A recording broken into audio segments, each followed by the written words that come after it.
Hello students, very good morning to all. Hope you are doing well. So students, you can see here, today we are going to discuss this chapter number 8, which is called as physical and chemical changes. All of you have known that your midterm exam is coming. Okay, so we have to prepare for that. So students, today we are going to read this chapter, physical and chemical changes. Okay, but students, before going to discuss the chapter or before going to read the chapter, let us discuss that what are the things that we will read in this chapter. Okay, so first of all we will learn about this chapter. As you can see here, the name is physical and chemical changes. So definitely we will learn about physical changes, we will learn about chemical changes, and one more very interesting thing, we will learn about crystallization. What is crystallization? What do you mean by crystallization? What are the processes? Okay, or what is the process? Okay, all these things we will discuss. Okay, now the thing is that, so let us start then the chapter. Let us start with the introduction part.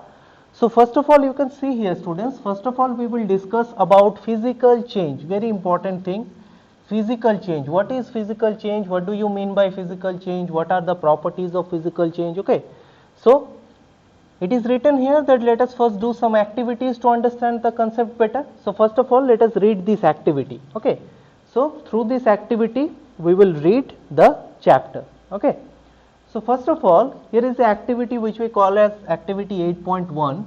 This activity tells us that take a football and just inflate it. Okay, so what do you observe? Is there any change in the shape and size? Just have a look. So it is inflated football. Okay, you can see here, this is inflated football. Now if we just take a you can say football, or you just inflate it, you just put some air on it. Okay, then what will happen? Is there any change? Definitely. Now deflate the football. Now there is air in the football. Now if we make a hole in any side, then what will happen? All the air will come out and the ball will look like this. Okay, so this we call it as deflated football. Okay, now what do you notice? Are you able to get back the original shape and size of the football? This is one question. Now let us discuss one more activity. So the main question here, that are you able to get the original shape and size? If from this state to this state we will go, so can we move back to this state again? This is the question here.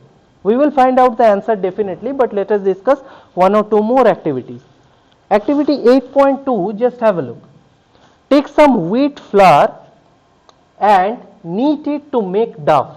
Okay, so you can see here, this is the dough. Okay, take some dough and roll it into a chapati. Okay, now all of you are that means our mothers are just doing this every day. Okay, we call it as chapati or roti. Okay, we are eating the roti. Okay, every day. So the ball of dough is there and we just make these things. Okay, that means from this to this. Now same questions here. Whenever it turns into a chapati or roti, now fold it again to make a ball. Is there any change in the property of the dough? That means first of all we go from this to this and then again we come to this.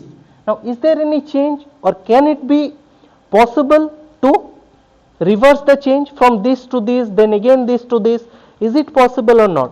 Now let us discuss one more activity which we call activity 8.3. Take some ice in a bowl. Okay, you can see this is the bowl and some ice cubes are there. Now melt some portion of ice by keeping it in the sun. So if we simply keep the bowl under the sun, what will happen? After some time all the ices will melt down. Okay, and we will get water. Now place the glass again the freezer. Okay, did the water turn into solid ice once again? What will happen?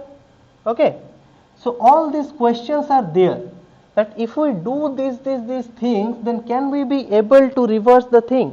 One more activity is there, that take some water in a bowl and heat it. Now do you see steam rising? Definitely. Now hold the plate over the rising steam. Okay, did you see any new substance?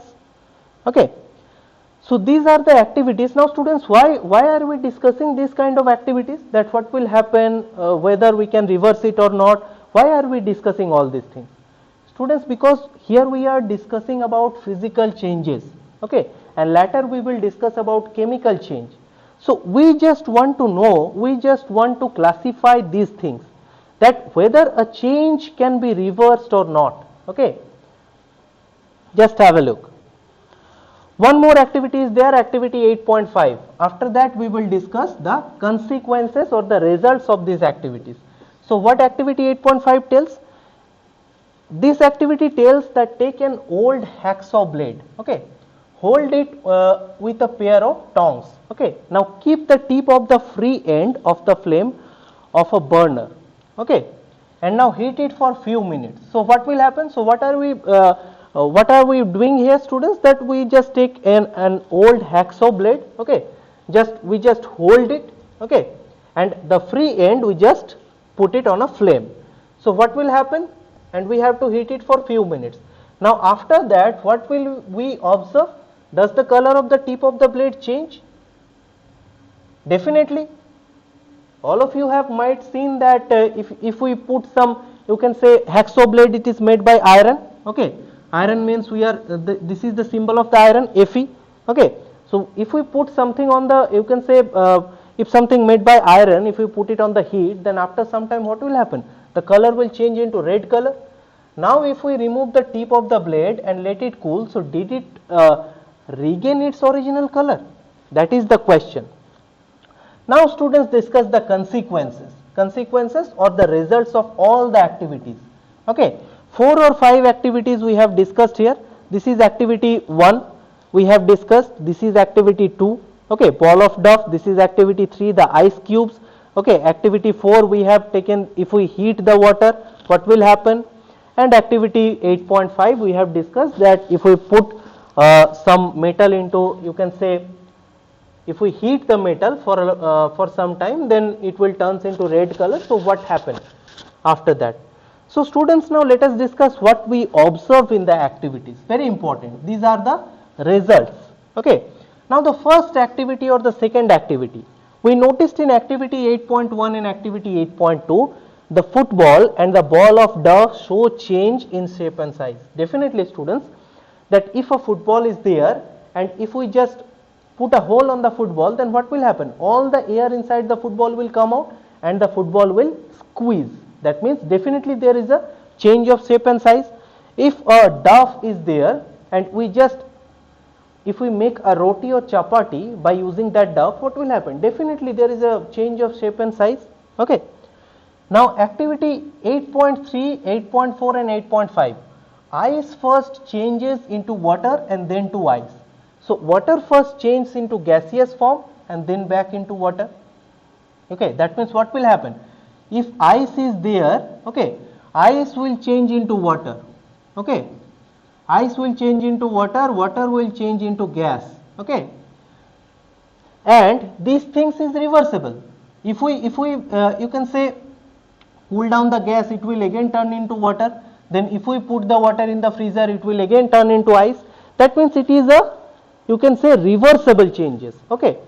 Now students, we are discussing about physical and chemical changes here. Now in class 6 you have already read about reversible and irreversible changes. Now reversible changes means what? In simple words, reversible change means if we reverse the, you can say, change, we can call it as reversible changes. That from ice to water, if we get the ice again from water, then we call it as reversible change. That means we can easily reverse the process. Or irreversible change means we can't reverse the change, okay, as simple as that, and you have already read in class 6.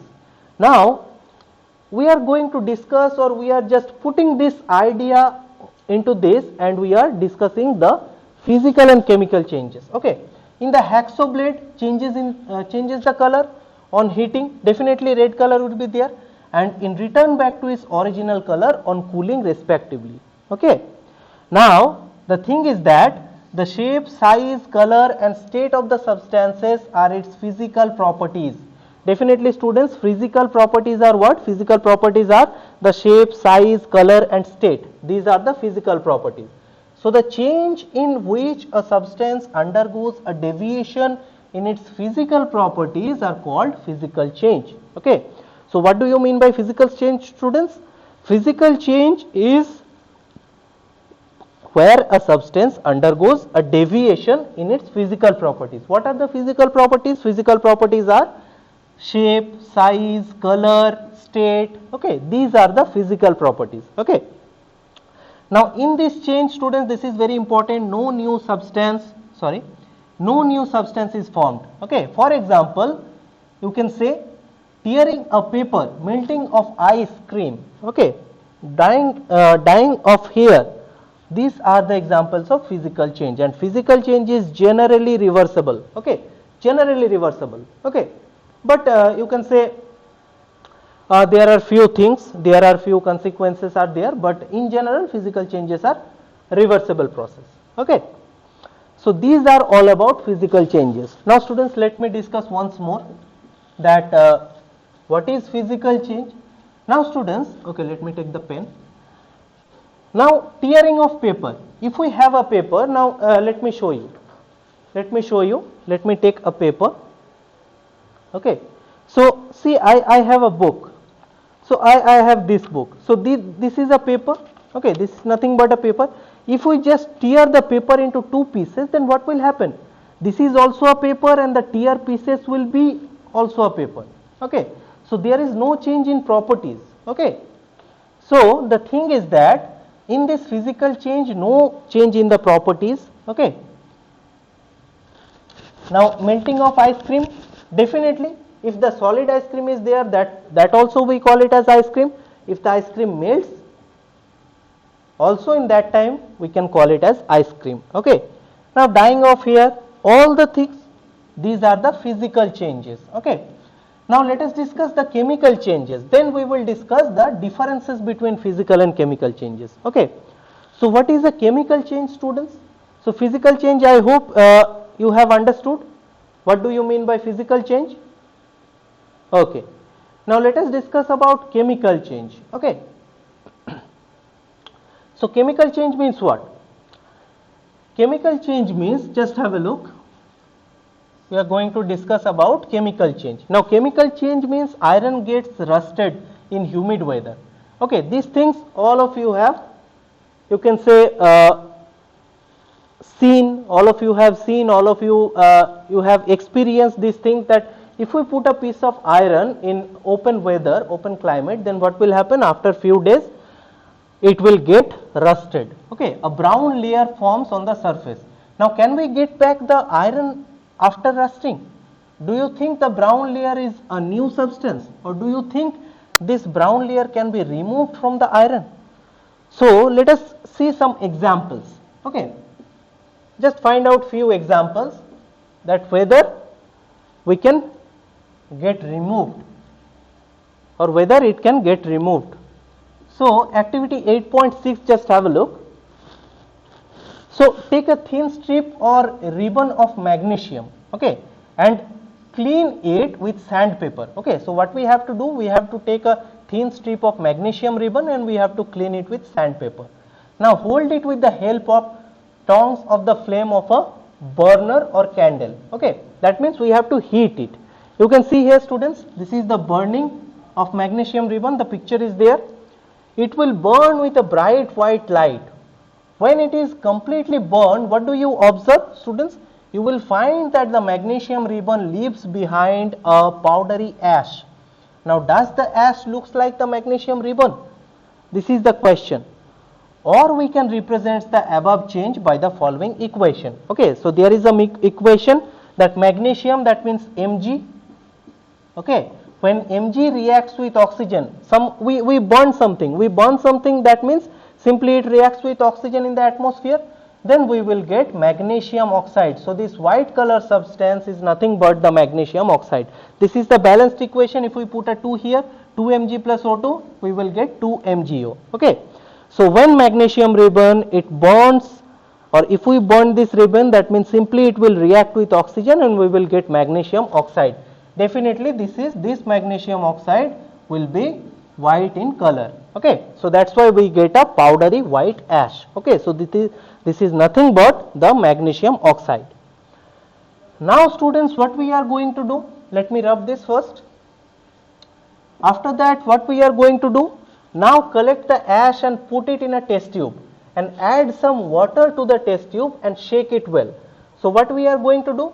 We just put this powdery thing, powdery ash, which is magnesium oxide, okay, and we just add some water in the test tube, and if we shake it well, so does the mixture turn red litmus paper blue, or does it turn blue litmus paper red? So this is also one thing. Okay, so this powdery thing, if we take this powdery thing, that means if we put magnesium oxide into water, so it will create magnesium hydroxide. So magnesium oxide, when it reacts with water, we will get magnesium hydroxide. On dissolving the ash in water, a new substance called magnesium hydroxide is formed. Okay, so this is the first activity of chemical change, students. In the next class, we will read the next activity, or we will discuss that what are the properties of chemical change. So students, that's all for today's video lecture. In the next video lecture, we will discuss the rest part of chemical changes. Okay, so thank you all students, and keep reading.